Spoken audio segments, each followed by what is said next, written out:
talk a bit about data as well, but it's a bit more grounded than what Johan had to tell us. This is about primarily social media as an element in the overall digital picture, which is a huge picture to talk about.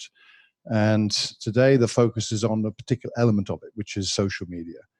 And there's some reasons for that, which I'll come on to in a second.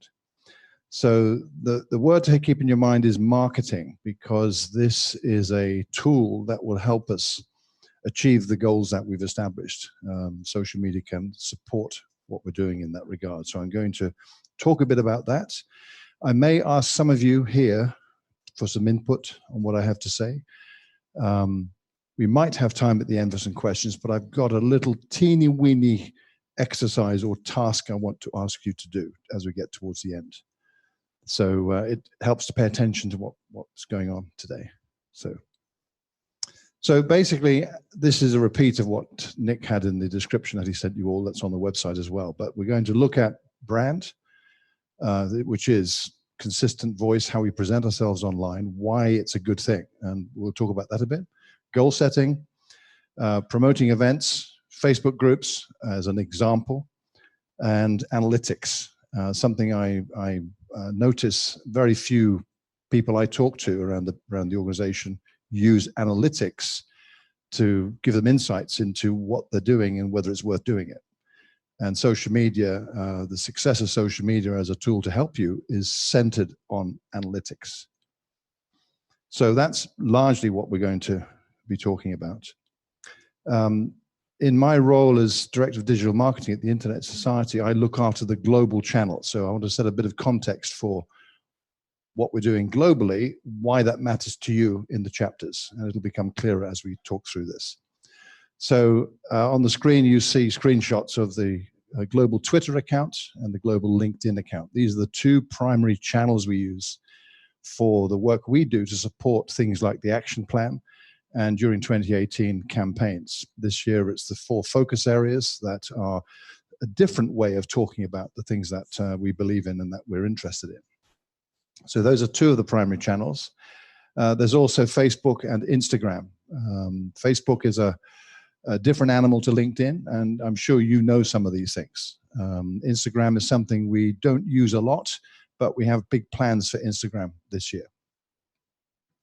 So here's a quick question, a show of hands. How many of you do not use a social media or a social network for chapter use? How many of you don't do that?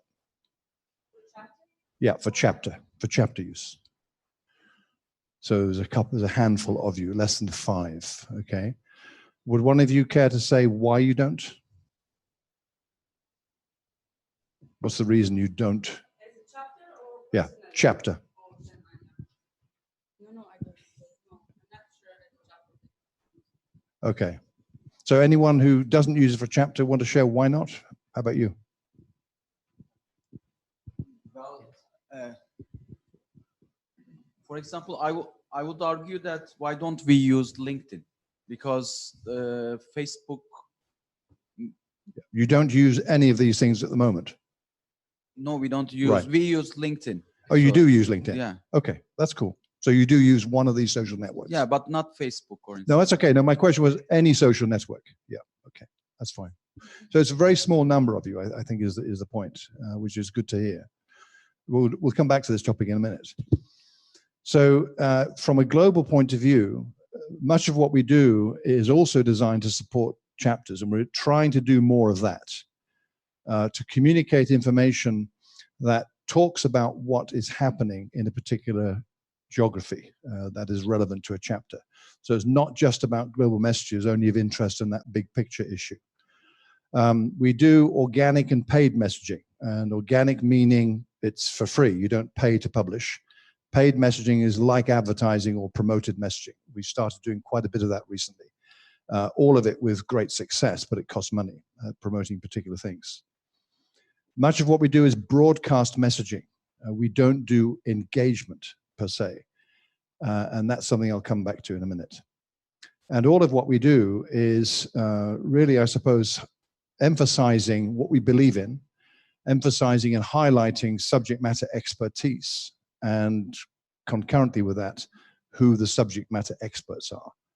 So if we have colleagues who are subject matter experts, they are on a social network, we also amplify their presence on that network, and that has a benefit to them in gaining them more attention. And that's a good reason to be on a network yourself, not necessarily to talk, but to be seen and connected with by others. So one of the goals that I've had since I started doing this at the beginning of 2018 was to support regions and chapters. Regions is quite easy. There are 6 regions, and much of what we do is relevant to the regions. Events, big picture stories, things like that. Those are the kinds of things that regions also want to communicate as well.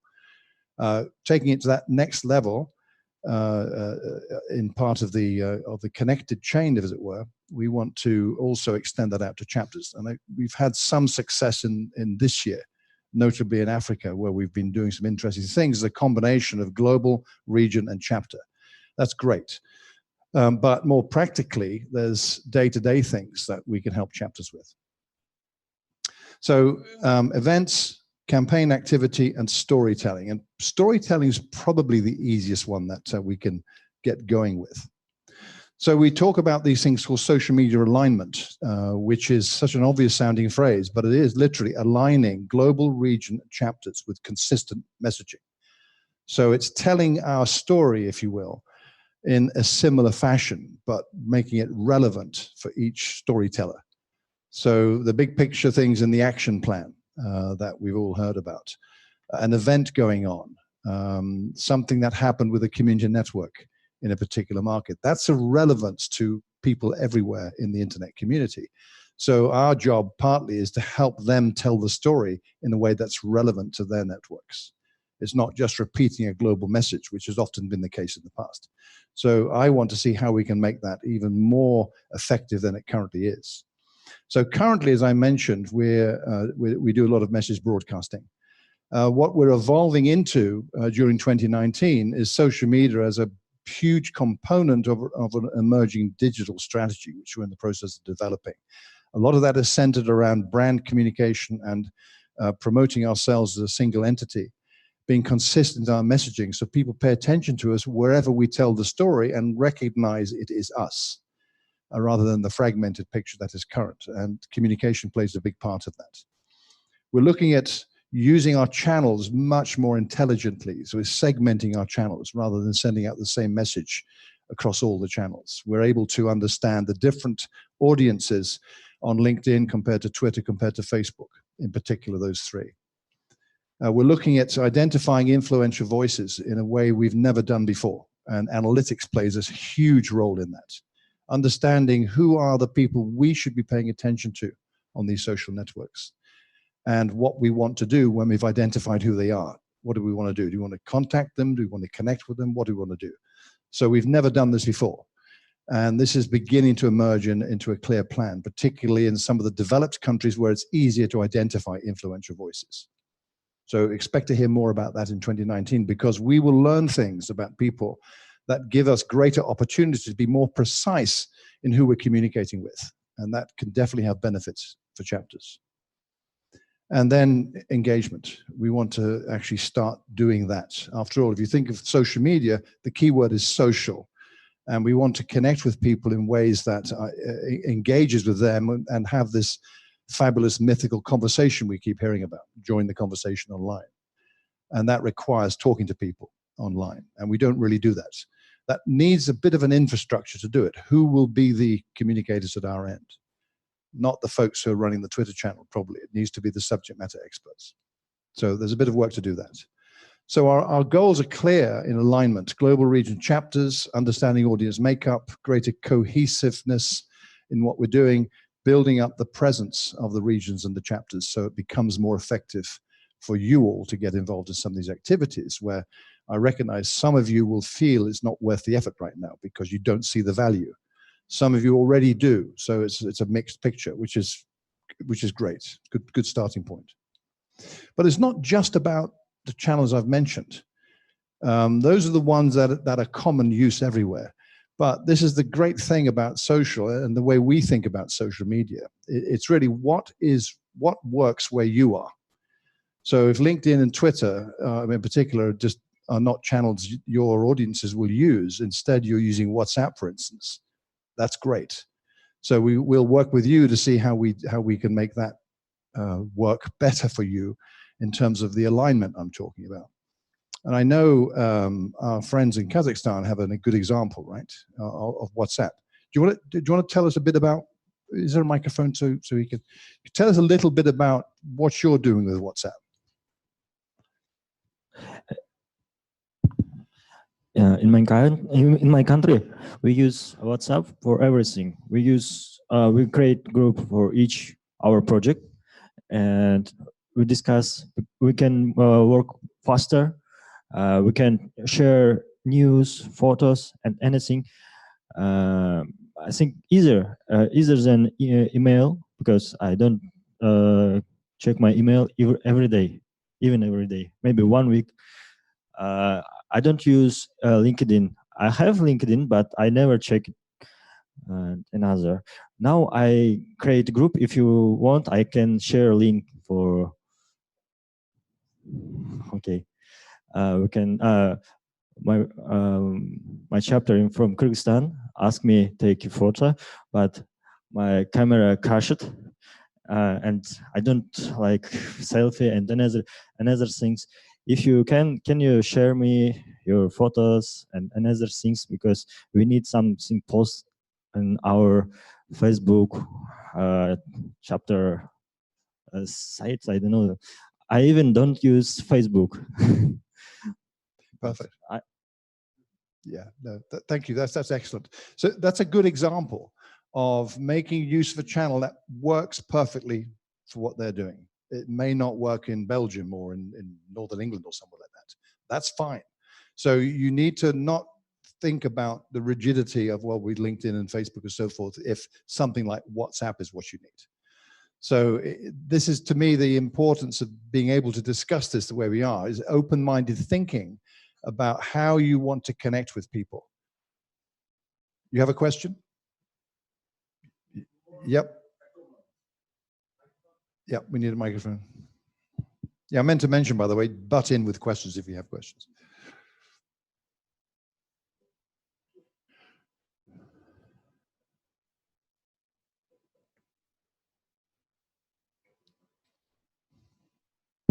Oh, thank you. Just a comment. Yeah. The social network for our people, not for us, because in my case, I don't hate Facebook, but I have so many precautions. Sure. When I use Facebook. But if our members use Facebook, we need to use it. Well, it's largely about, you need to be where your audiences are. That's really what drives this. You need to be where they are. But your point is a valid one, because I hear that a lot. I have similar disquiet myself sometimes about what you read about online about data, privacy issues, security issues, and the fact that they don't seem to be a big deal in Facebook these days. What do we do about that?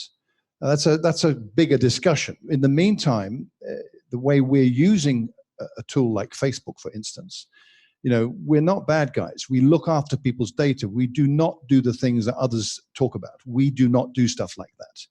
And in fact, our use of Facebook is quite limited, even though we use it for advertising. It's a good platform for advertising. We don't do data collection in the way that many other people do. They capture personal. We don't do any of those things. So that's slightly different. You put that in perspective. But the bottom line is, there are things we would like to communicate to certain people, and that's where they are, in which case that's where we go. You have a question? Within our chapter in Italy, we have some problem with purists. With what? Purists. Uh-huh. There is a core of purist internet guys who feel that this is something we should not be dealing with. It's global. Which, of course, I mean, we should be more flexible to understand that maybe your support will help in spread the better. And then there is something else I'm trying to push. I don't know how many of you know about TechSoup. TechSoup is a large foundation for NGO that provides free services to NGOs.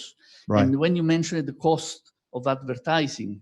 One thing, the most interesting thing you get from TechSoup, once you register, if you are an NGO or an association and so on, you can get it's $10,000 per month of free Google ads, Okay, which is something I think we should all look at. worth considering in that case. If it helps you meet your goals, it's worth looking at. I would agree. Did you have a question behind you? You have one? I have a comment Sure. in the same line of my colleague here. Yeah. We are ISAC. We should not just consume these social, I don't know, media platforms, blah, Okay. without any questioning of how, first of all, how all this data is used by others, Yeah. and how we are contributing to strengthen these trends that maybe, at least individually, I know of some people here in the room that are very skeptical. Sure. So at least I miss some other alternatives, Yeah. and especially because we have a teaching role as well, Yeah. to show that it's not just about this here, these nice logos, but there are alternatives, and that we actively support them. Totally agree with you. This is not, you do not have to do any of this at all. If you do not want to, it's entirely up to you. Yeah, that's fine. Well, no, there's no policy per se. We use these channels because that's where people are who we would like to connect with. Sure, that's a legitimate activity, but you disagree with that. That's okay too. So we have these discussions. In the meantime, these are channels we use. There are alternatives. You're absolutely right. There are plenty of other channels to consider too. So I'm not presenting you a picture of a closed method. Here's all you can do. Not at all. You're free to do whatever you want, and we'll help you if we can. But these are the channels we're currently using, because these are ones that where the people are that we're connecting with. That's where they are.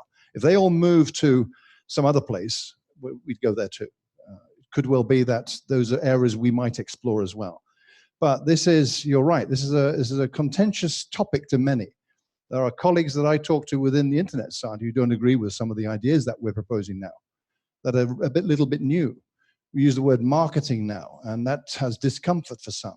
The reality is that to support the goals we as an organization have set ourselves to achieve, these are some of the methods that will help us do that, we believe. So, and they are producing the results that we want in the ways that we're using them, which is, we believe, with openness and transparency and no opacity. We do not do things that we don't say to people we do. And we certainly do not do things that people would be uncomfortable with, most people. There are some who have discomfort no matter what we do. So you can't win every single argument. But in the meantime, this is what we're doing. And I think most of you, or many of you, are also using these channels too, in ways that work for you. Some of you would need some help, and that's partly why I'm doing this today. You have a question? Maybe. It's an idea. We need to start a thread in any mail list in the ISOC about our concerns about the social media. Yeah. I agree.